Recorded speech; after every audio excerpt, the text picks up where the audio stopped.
Oi pessoas, tudo beleza? Eu espero que vocês estejam bem e hoje a gente vai começar o terceiro bimestre. Então pega lá teu livro didático, volume 3, e vamos começar os conteúdos de ciências lá. No volume 3, então começa lá com a unidade 5 e o título dessa unidade é Conhecendo os Seres Vivos. Então se você pegar lá teu livro didático, lá na página 2, onde começa essa unidade, tem essa tirinha aqui, né, do Armandinho. E ele fala assim: essencial à vida de todos os seres vivos, e começa com a letra A. Como você conseguiu errar essa? É óbvio que é água. O que você colocou na prova? Aí o Armandinho responde: amor. E aí tem 3 perguntinhas lá, gente. Essas 3 perguntinhas são para vocês pensarem um pouquinho a respeito. Não precisa copiar, não precisa responder no caderno, tá? Mas pense um pouquinho a respeito delas. Vamos ver lá. A primeira pergunta diz assim: que resposta você daria à pergunta feita no primeiro quadrinho? Então, o primeiro quadrinho é lá: essencial à vida de todos os seres vivos, que começa com a letra A. Que resposta você daria a isso? A questão 2. Você acha que todos os seres vivos precisam de água? E do que mais os seres vivos precisam? E a questão 3. Por que o Armandinho disse que os seres vivos precisam de amor? Então, pensem um pouquinho a respeito dessas 3 questões. Será que é somente a água que é essencial? Será que somente amor que é essencial? Então, a gente não pode pensar somente na questão biológica, né? Não, a gente não precisa somente de água. A gente precisa também pensar na questão do coletivo. Então, por que o Armandinho respondeu amor? Porque ele talvez sinta a necessidade, né? De ter amor, de ter empatia, respeito. Assim como nas questões biológicas, a gente não precisa somente de água, né? A gente precisa da energia que vem dos alimentos, precisa do oxigênio para respirar. Então, são muitas questões aí que a gente precisa pensar a respeito, tá bom? Daí, dando continuidade, então, vamos lá. Lá na página 3, começa lá com as características dos seres vivos. Então, a gente precisa pensar ali o que é necessário para que um ser seja considerado ser vivo. E aí a gente vai ver algumas dessas características, tá?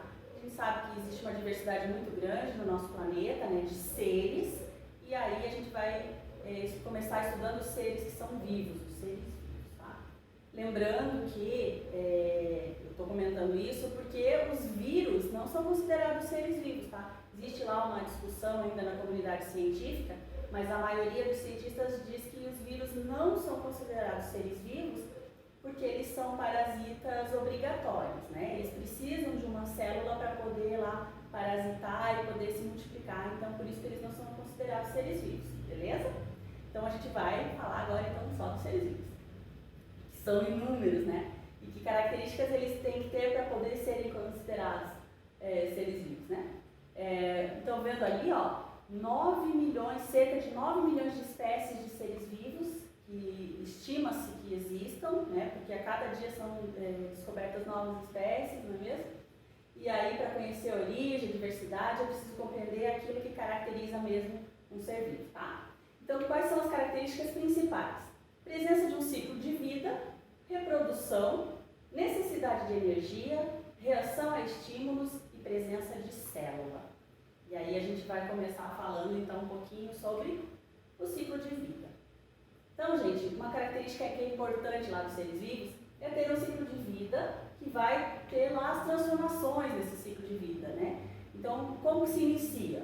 O nascimento. A partir daí tem o crescimento, daí o ser se desenvolve e a morte, tá? Então, essas são as características aí do ciclo de vida do ser vivo. E aí existem vários desenvolvimentos que são diferenciados, né? Depende da espécie. Por exemplo, aqui está falando dos animais invertebrados, né? Que o desenvolvimento é bem diferente dos anfíbios e por exemplo, lá dos insetos que são invertebrados e dos anfíbios que são vertebrados. Então, são bem diferentes essas formas de se desenvolver, tá? E aí, dentro do ciclo de vida, existe a capacidade lá de se reproduzir ou não, né? Então, depende lá também do ser vivo. A ideia é que a reprodução aconteça por quê? Porque a ideia é que se mantenha a espécie viva, né? Então, para ser considerado lá um ser vivo dentro do ciclo de vida, lá tem que ser incluída lá a reprodução. E aí a gente vai estudar as formas de reprodução, tá? Claro que existem exceções, a gente está falando aí de uma maneira geral, tá, gente? Então aí, para garantir a sobrevivência da espécie, a reprodução está envolvida no ciclo de vida do ser vivo, tá? A outra característica que é importante, então, é a reprodução, né? A gente falou ali. E aí a gente tem os tipos de reprodução, tá? Então, a reprodução ela pode ser de forma sexuada ou assexuada. Existem seres vivos que têm até as duas formas, tá? E aí a gente precisa pensar um pouquinho nesses nomes, nesses conceitos, tá, gente? Então, assim, a reprodução sexuada acontece a troca de material genético. Então, ela é bem importante para os seres vivos porque vai ter uma variabilidade genética e daí eles conseguem lá ser diferentes do ser que é original, né? Por exemplo, dos pais. Então, o ser vivo é de uma forma diferente porque teve essa variabilidade genética. E a forma que é assexuada, esse A é sempre negação, tá? Em biologia. Então, é sem troca de material genético, assexuada. Então, o que acontece ali? Não acontece a troca de material genético. E aí a gente vai ver depois os tipos de reprodução assexuada, vocês vão ver no próximo ano, tá?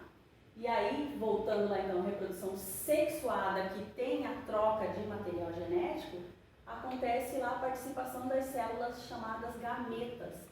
Essas células são as células sexuais, tá? Então, lembrando lá que existe lá uma célula que é feminina e a outra masculina, e elas vão se combinar lá para gerar um novo indivíduo lá, de uma maneira geral, vamos falar misturando o material genético, tá? Na verdade, combinando o material genético para que aconteça lá o nascimento de um outro ser vivo, e daí com uma variabilidade genética diferente, né, dos pais, tá?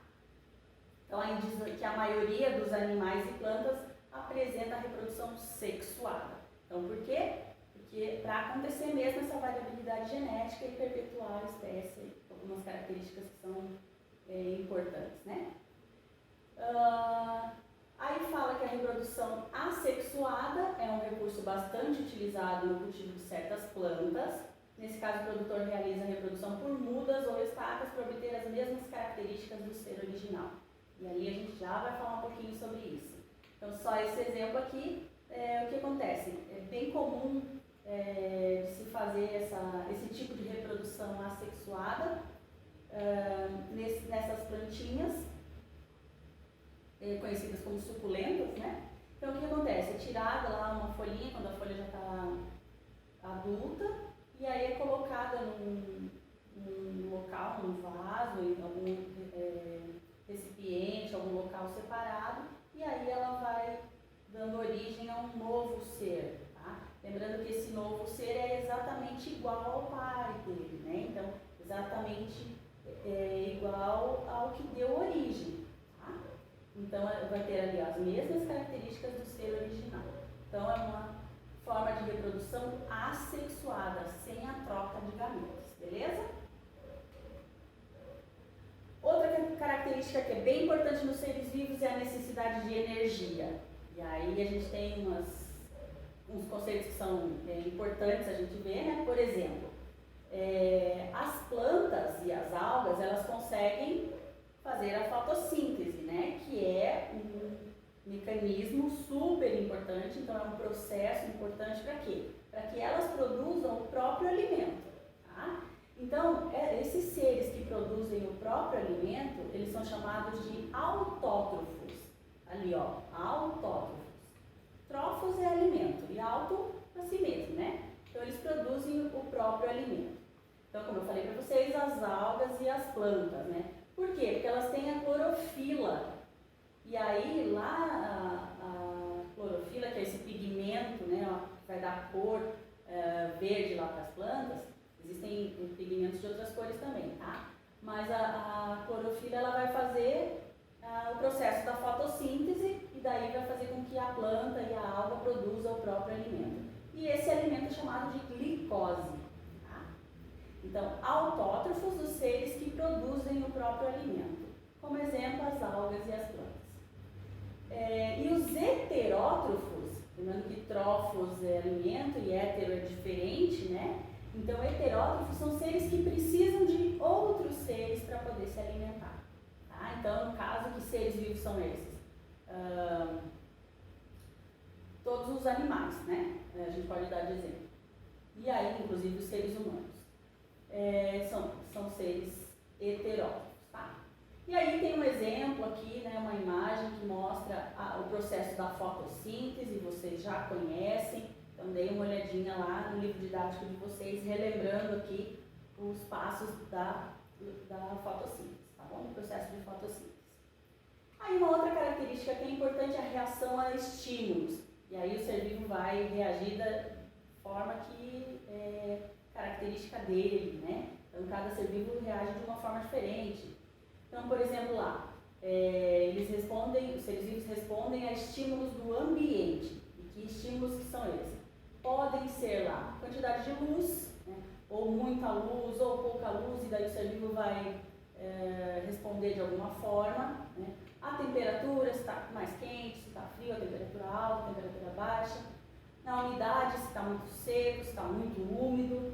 Ou na presença de substâncias químicas, se a substância é tóxica, ou se tem um cheiro lá de um predador, ou o cheiro de uma presa, né? Então, cada estímulo vai ser, o ser vivo vai reagir de uma forma diferente para cada estímulo aí da natureza. E aí, a velocidade também vai depender, né? Pode ser uma velocidade rápida ou uma velocidade lenta, depende lá do tipo do estímulo e também do organismo, tá? E então aí tem um exemplo lá no livro didático de vocês da variação do tamanho das pupilas de um animal. Então, em resposta lá à variação da luz. Então, o que acontece lá com a pupila do nosso olho quando tem uma luz forte e uma luz fraca, hein? A gente já vai falar disso. E aí tem um exemplo aqui da planta chamada dormideira, né? Ou a planta sensitiva, que é uma plantinha que ela tem vários folíolos, tá? Então, cada pedacinho desse é um folíolo e daí compõe uma folha inteira, tá? E aí o que acontece? Quando a pessoa encosta na folha, né? Esses folíolos reagem e vão se encolher, digamos assim. Ela vai fechar os folíolos ao ser tocada. Beleza? Então é um tipo de reação aqui da planta dormideira. E aí eu peço para vocês para acompanhar lá na página 5 que tem Fazendo Ciência, então uma atividadezinha lá. Lembra que eu falei da reação estímulo? Então vamos lá. Diz lá, você viu que os seres vivos reagem a estímulos e o nosso corpo, como ele reage a esses estímulos? Então a ideia é que vocês respondam lá. O que acontece quando acontece esse estímulo ali, né? Entrar em contato com uma luz forte, como abrir as cortinas em um dia bem ensolarado. Qual é a nossa reação quando a gente abre as cortinas e vê uma luz bem forte? Então, qual é a reação? Vocês vão escrever ali, ó. Então, normalmente lá, quando tem uma luz muito forte, a gente tendência a fechar o olho, né? Ou você fecha o olho, você coloca a mão, enfim, depende da intensidade da luz, né? Aí você escreve o que você acha que como você reagiria ali, qual a reação que você colocaria as pessoas. Outro estímulo, estar andando na rua e ouvir um barulho muito alto. Então tem gente que se encolhe, tem gente que se abaixa, tem gente que sai correndo. Então, que reações você colocaria ali que uma pessoa pode fazer, né? Outra, encostar a mão em algo afiado. Encostou a mão lá em algo afiado, eu já até fiz aqui, né? Qual é a reação? Tirar a mão, né? Puxar a mão rapidamente, se encolher também, depende da situação, né? Então, cada pessoa pode reagir de uma forma, mas normalmente, né? É tirar a mão rapidamente. Então, escreve lá, hein? Não vai deixar em branco. E aí, a questão 2 que eu falei para vocês que a gente ia falar é com relação à pupila. Né? A pupila é a região escura ali do centro do olho, o que acontece com ela? Então, tenta fazer com alguém aí da tua casa. Ó, sente-se lá de frente um ao outro, um dos dois deve fechar os olhos por 1 minuto e após esse tempo, quem fechou os olhos deve abrir. E o outro deve observar atentamente as pupilas. E aí está dizendo do colega, mas você vai fazer aí na tua casa com alguém que se dispõe a te ajudar? Então vamos lá. Troquem de função e repitam a atividade, tá? Daí vocês vão responder essas duas questões. Pode responder ali no livro didático mesmo, tá bom, gente? E aí tem uma tarefinha, ó. Livro de atividades, páginas 5 a 7, exercícios 1 a 6. Então, faz lá a tarefinha que depois a gente vai corrigir, tá bom? Gente, beijos, fiquem bem e até a próxima